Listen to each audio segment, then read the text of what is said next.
Thanks for joining us today, everyone. I think we have a good amount of people to get started. Today we're going to go over some geofencing, and we have Samantha Mills on the line as well to go over her own case study.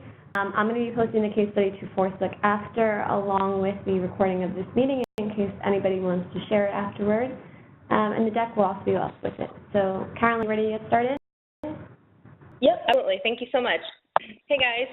This is Carolyn Cope from Bridge. I hope you're all having a good week, and I appreciate your time.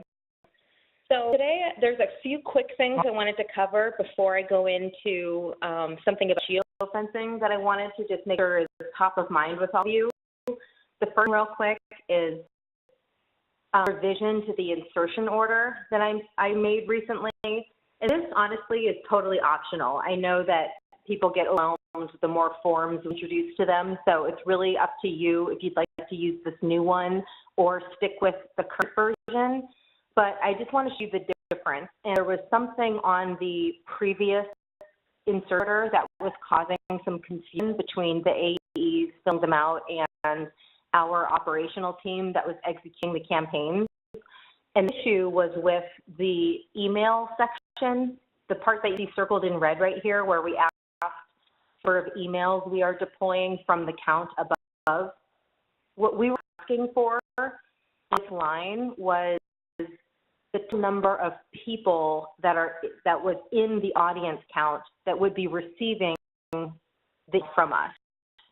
So we were for a number that was like 27,864 or 42,671. We were looking for the total quantity of email recipients, but what people thought we were asking for was how many deployments we're doing. So if you to do an email and then a remail 2 weeks later, a lot of people were just putting the number 2 in this line, and that causing confusion because the AE or the digital manager who was doing that was thinking that they were communicating to us that there is a remail, but when our execution team received this, they didn't understand what the number 2 was, and sometimes the remail was not scheduled and may not have deployed. So that was a problem that I really wanted to fix, make this a little bit more clear. So this new revised version looks like, basically just tried to spell it out as crystal clearly as I possibly could, and basically just separated the email from the remails in different lines. So right now we're asking for the first email deployment, date, time, doing a remail, just type in yes or no. If what is the date and the time of the remail? And I asked for the target audience ID, and then the last thing I added was the number of people target audience we are sending the emails to. Again, we're looking for the total quantity of recipients that are to receive each of the email blasts. So hopefully this clears it up. I'll send this new revised version to Tiffany so she can put it on Forcebook, or if any of you want to get a copy of it, just email me and I'll send it to you.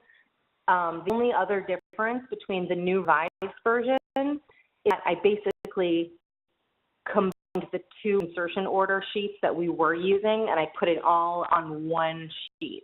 So this one's a little bit longer, but we're getting a lot of feedback that people thought there were too many forms and they weren't sure which one to fill out. So we basically just crammed it all in to one long form. So just one insertion order, tried to make it a little bit clearer. But again, it's your call as managers and as DDEs to decide if you want to introduce this to your team or not. But if you stick with the old version, please they understand how to communicate the remail to us. One other thing I want to talk about is something that's really relevant lately. I've chatted a lot with Tiffany and Larry about this, and it has to do with proposal or sales pitch best practices. There's really 3 things that I would love for all of you to help us with. Try to motivate your team and train them and guide them.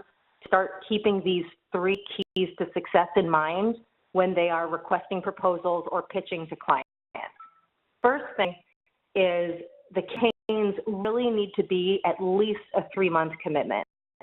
We're getting a lot of requests for just 1 month or a few week long campaigns, and it's really not ideal because the short campaigns don't give us enough time to collect data and then analyze it and then optimize the campaign so that it performs better.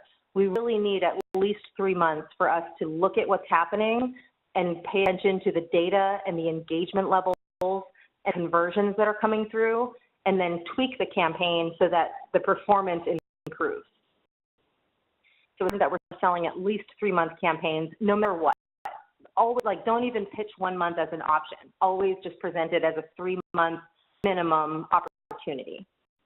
The second is proposals or pitches or sales plans or whatever we're presenting really need to be at least $1,000 per month investment.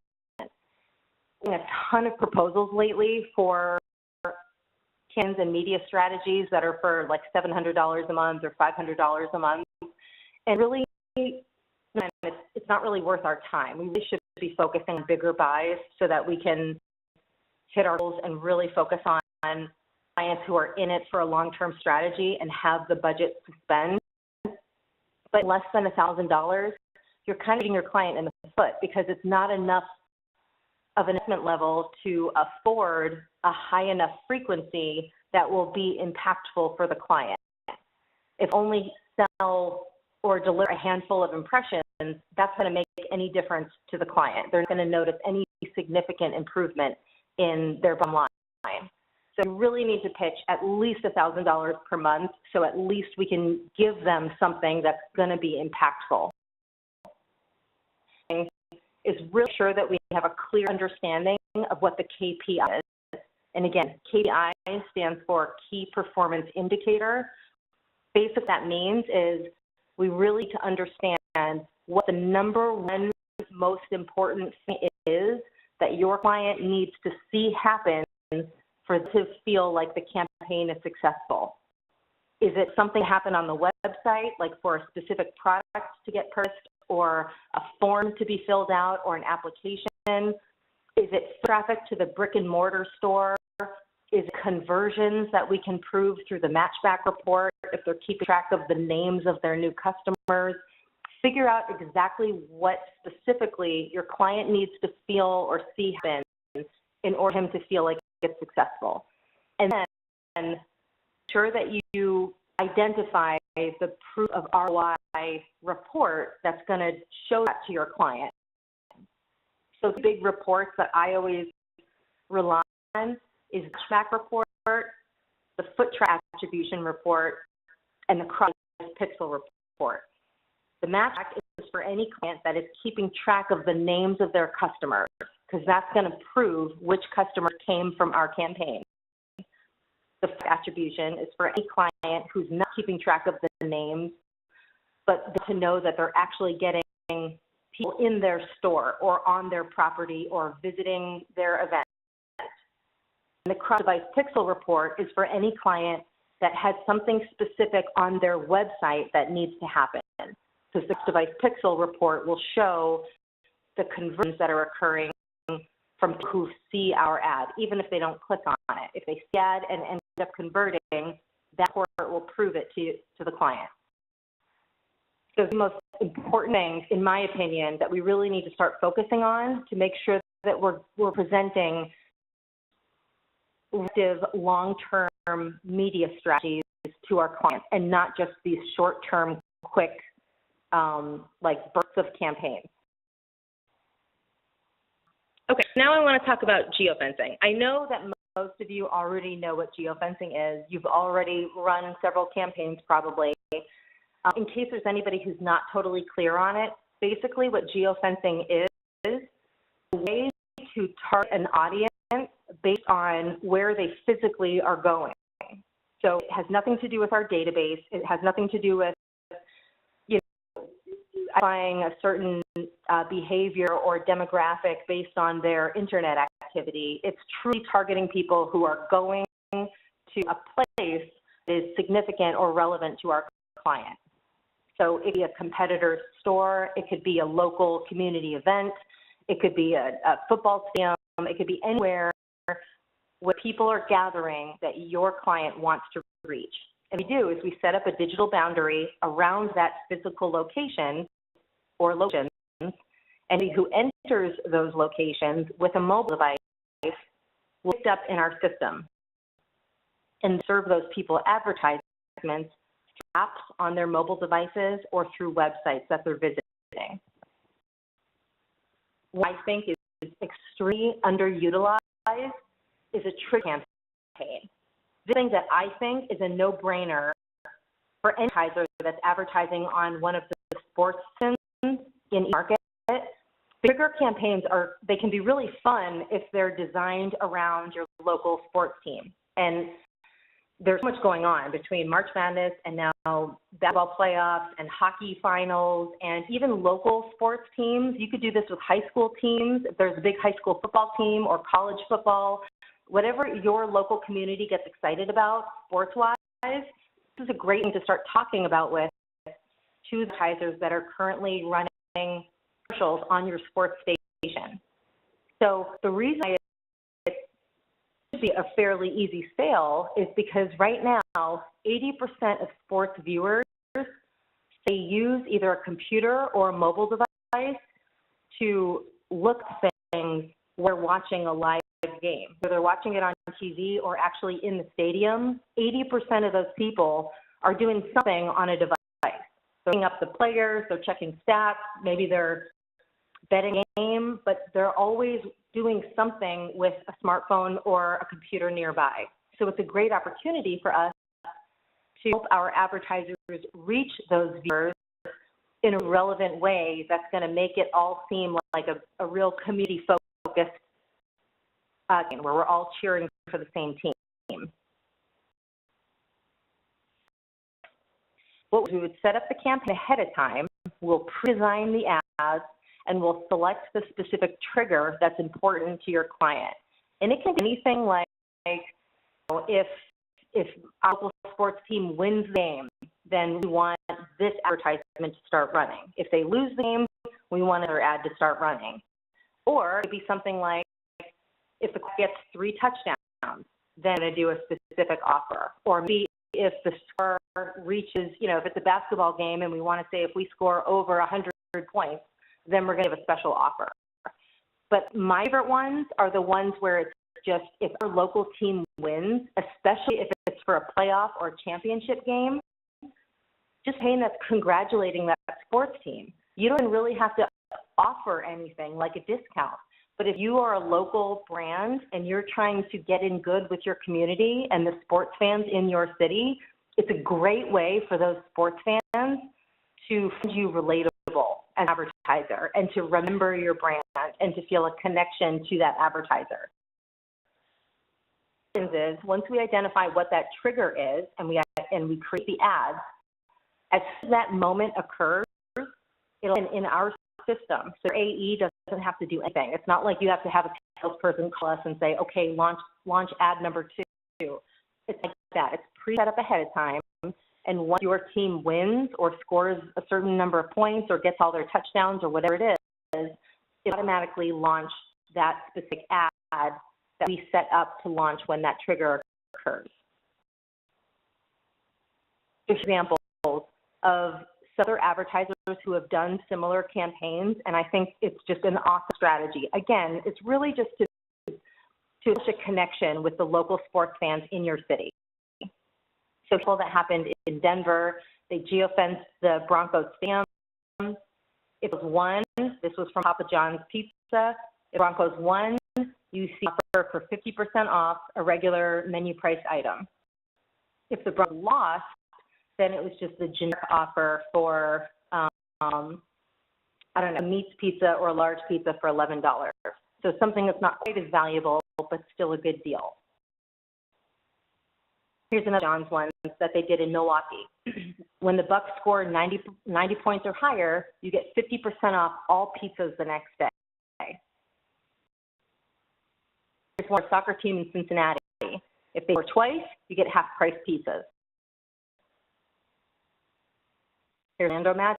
If the Magic wins, 50% off online at a regular menu price. That happened in 2015 when the Blackhawks won the Stanley Cup. I think this one's great, and it's just, these are, again, my favorite, where all it does is congratulate the sports team. It's offering a discount. It's not offering 50% on Ronas. It's saying, in case only, serve with a cup. I think that's brilliant, and it's going to really make everybody in Chicago feel a bond with this advertisement. People are going to love seeing this.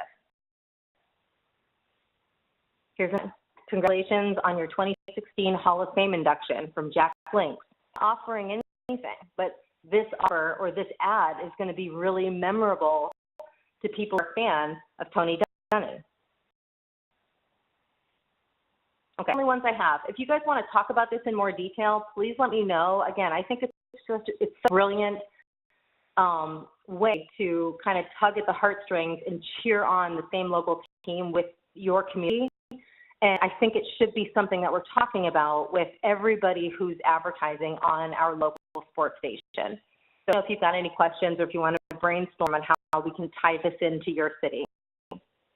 So on the phone is Samantha Mills. She is she's awesome. She works in Grand Rapids and Muskegon, and she's been killing it with geofencing campaigns. I think she sells more geofencing campaigns in those two markets than almost anything else, but she has a lot of really good success stories.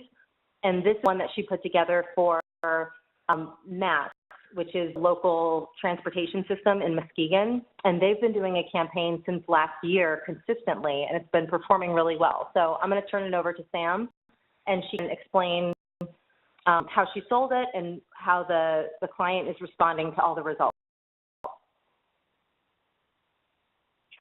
Hi, thanks, Carolyn. So as she said, this is a campaign that we did for Muskegon Auto Transit System. They had been a client already with radio. They've been doing radio ads on 2 of the Muskegon stations already. And our AE approached them. They were they had a new marketing person, and they really wanted to highlight one of their new routes. This new route was going to be downtown Muskegon, and really they wanted to focus on college students. It was going to be a shorter route. As you can see on the screen, there's Baker College of Muskegon. There is a cooking school and a career tech center, a bunch of different colleges down there that they really wanted to highlight their route. So when we went in, they were looking at 2 more of our stations, including Grand Rapids, and my AE just asked the question when she first set up the event, what are you doing visually? And I'd love to bring in my digital manager to give you some ideas of how we can really help you promote this new route. So we went in and really talked about geofencing because of the fact that even though it was going to be lighting college students and they wanted to get more college students to ride, it could be one to ride this route, this bus route.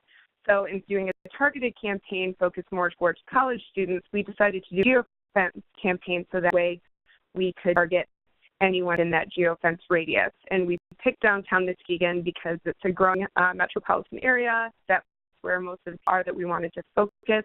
So as you can see on screen, that is the geofence area that we chose. So the campaign continued to run. They actually built their own ads, so that made it even easier to execute the campaign for the AE and myself. So this is what one of their ads look like. They are in the process right now of creating new ads for springtime, but these are the ones that they had been running previously. For December, the first month they ran their campaign, it performed extremely well. As you guys can see, the click-through rate was 0.341%, so well over the national average. They had over 355 clicks just in the first month, with which a geofence campaign, that's really great. And they had set up the expectations that they were just looking to build awareness. They weren't really having high expectations because they'd never done it before. So to be able to show this campaign after 1 month and how well it performed was awesome. And to fast forward now, where this was the April report, and their click-through rate is 20% or 23% higher than the first month, which, as Karen said, having those longer campaigns makes a difference, because even though their first month they had great a great click-through rate to be able to show them how their campaign has progressed and grown from month to month to month has been wonderful, even to the point that when April came around, they signed on again for May and June. And my rep and I feel very strongly that they're going to continue because they've just had a great partnership with us and seen great results. They're doing a new route that's going to go to Lansing here in Michigan, so they have already been in talks about doing geofencing for that campaign. So geofencing, I think, is great. Like Carolyn said, we sold a bunch here in Grand Rapids and Muskegon, and it's just a great way to break the digital ice as far as clients go, and just seeing great results. So to be able to use these cases and go into other potential clients and say, here's what we've done for them, let's see what we can do for you. So yeah, that's the campaign, and we're really excited with how well it's going, and we hope to continue with further partnership with them.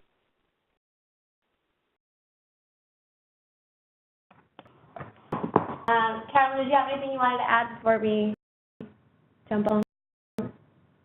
Sam explained it really well. I think you're absolutely right. I think it was really great to see and prove to the client how the campaign keeps increasing in performance month to month to month, and because we're able to run it, you know, I think we launched the campaign at the end of November, maybe early December last year, and every month we're able to look at the data that's coming through and tweak the campaign if we need to and improve the results. So the fact that the national average is 0.1%, and we're already more than 4 times higher than that a few months in, I think it's incredible. And we went from 355 clicks a month to 124 clicks, which is so strong. So I'm really happy to see the performance of this campaign as well. And it's great to hear that the client, Sam did a really good job setting the expectations with the client from the beginning. She didn't let the client get ahead of himself by having these insanely, you know, like the expectations that were a little bit unachievable. I think she did a really good job just saying, we're going to do a branding campaign, we're going to target this area. She didn't make the geofence too big inside, and she sold a really good impressions per month. And all of that has come together, and it's turned into a really successful campaign. Yeah, I agree. I think this is a really great case study for you guys as you start trying to pitch those long-term campaigns rather than just a 1 month. So I will put this up on Facebook afterward, along with the deck and the updated resources that Carolyn went through today. And if you guys have any questions, I haven't gotten any questions yet, so if you have any questions afterward, after reviewing everything, feel free to reach out to me and Carolyn, and we can help you out. All right, thanks for joining us. Okay.